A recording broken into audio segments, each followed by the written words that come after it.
Hello everyone.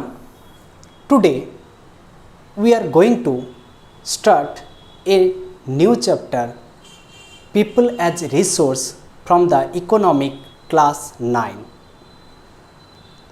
So dear student, all of you learn about the resource in class 8, but now I give a small information about the resource. Okay. So dear student, think what is resource? Because your chapter people as a resource, that means we are the resource. So what is resource?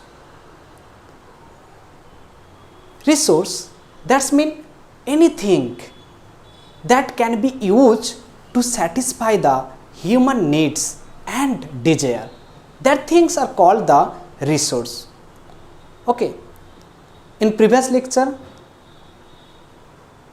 I already told that this is a chalk that used to write on the blackboard. That means this chalk is resource for me. Either you listen my lecture, okay, that means I am resource for you. So anything at your surrounding that you use to satisfy your needs and your desire, that things are referred as a resource. So resources are generally three types: natural resource, human resource, and cultural resource. Either you can say that the only natural resource and others is human resource. Okay.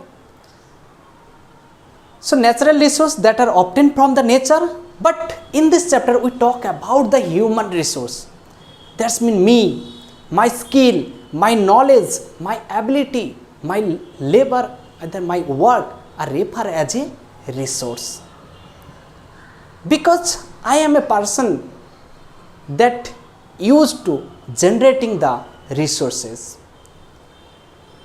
But if you think, we call people are the resources, but sometimes it's not referred as a resource. It's act as a liability of a country, either in the formation of the resources. When if population is increased, so due to the increase of the population, we face lots of problem.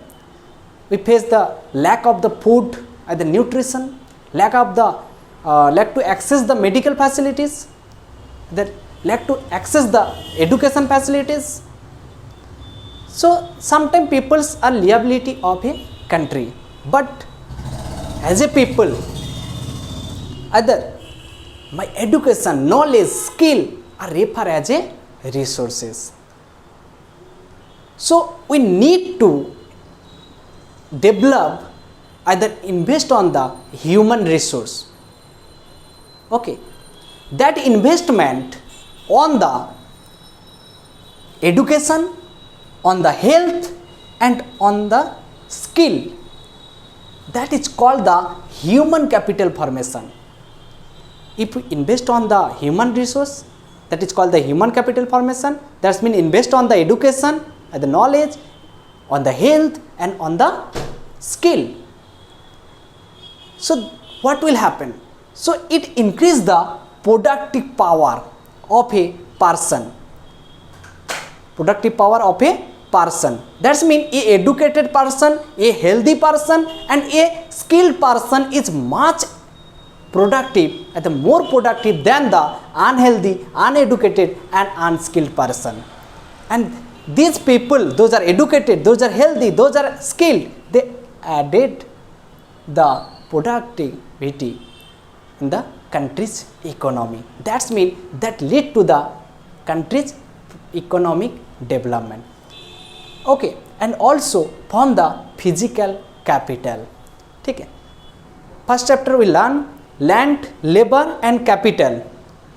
Okay, to put together land, labor, and capital, we require the knowledge. Without knowledge, without skill, we can't utilize the physical capital and can't earn more. Okay, so also from the physical capital we need to develop the human resource by investing on the education, health and skill. Okay,